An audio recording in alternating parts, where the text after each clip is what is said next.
Hi friends, నేను మీ Devishekhar. Welcome back to my channel. ఈ రోజు మన ఛానల్లో ఎంతో టేస్టీగా ఉండే పెళ్ళిళ్ళు ఫంక్షన్స్లో వడ్డించే క్యాటరింగ్ స్టైల్లో చేసే క్యారెట్ హల్వా రెసిపీని అయితే చూపించబోతున్నానండి.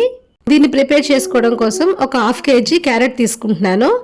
ఈ చలికాలంలో ఎక్కువగా దొరికి రెడ్ క్యారెట్ని వాడుతున్నానండి. క్యారెట్ హల్వాకి రెడ్ క్యారెట్ చాలా బాగుంటుంది.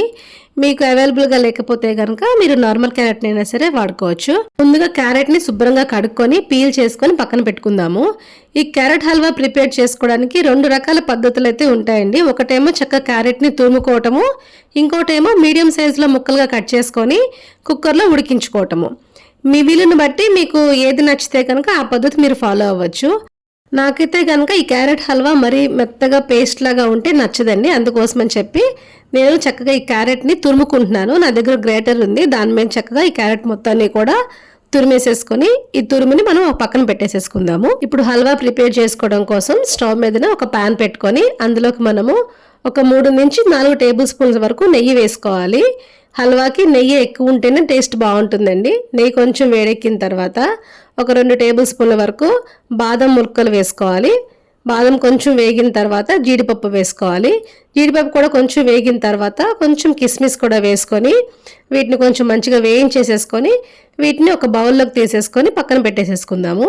ఇప్పుడు ఇదే నెయ్యిలోని మనము గ్రేట్ చేసి పెట్టుకున్న క్యారెట్ ఉంది కదా, ఆ క్యారెట్ తురుము మొత్తాన్ని కూడా ఇందులో వేసేసుకొని చక్కగా కలుపుకుంటూ వేయించుకోవాలండి.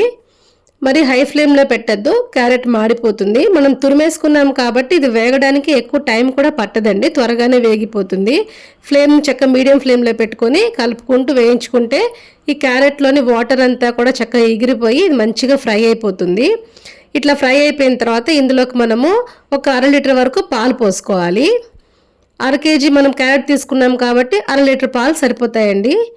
మీకు మరీ పేస్ట్ లాగా ఉండాలి అనుకుంటే కనుక హల్వా, అప్పుడు మీరు ఇంకొక 1/2 లీటర్ కూడా ఎక్స్ట్రా వేసుకోవచ్చు.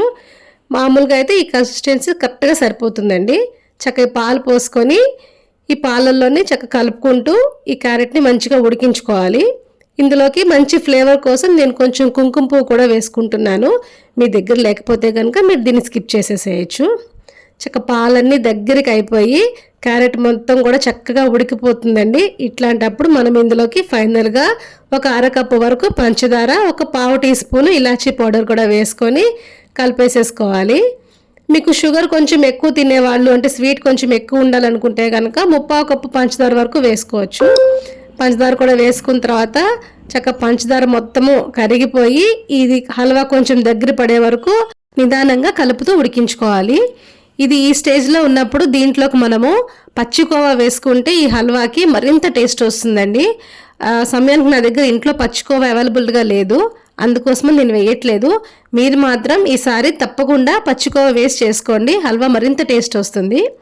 ఇది కాస్త దగ్గర పడిపోయిన తర్వాత ఇందులోకి మనము వేయించి పెట్టుకున్న డ్రై ఫ్రూట్స్ ఉన్నాయి కదా, బాదం, కాజు, కిస్మిస్, వాటిని కూడా వేసేసుకొని 1 నిమిషం అట్లా కలిపేసేసుకొని కన్సిస్టెన్సీ ఇలా ఉన్నప్పుడు స్టవ్ ఆఫ్ చేసేసుకొని దీన్ని సర్వింగ్ బౌల్లోకి తీసుకొని సర్వ్ చేసేసుకుంటే మన ఎంతో టేస్టీగా ఉండే క్యాటరింగ్ స్టైల్ క్యారెట్ హల్వా అయితే రెడీ అయిపోతుందండి.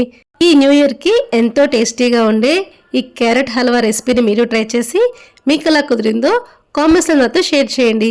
ఈ వీడియో మీకు నచ్చినట్లయితే లైక్ చేయండి and me friends and family మెంబర్స్కి షేర్ చేయండి. మరిన్ని హెల్దీ అండ్ టేస్టీ రెసిపీస్ కోసం నా ఛానల్ అయితే సబ్స్క్రైబ్ చేసుకోండి. Thank you.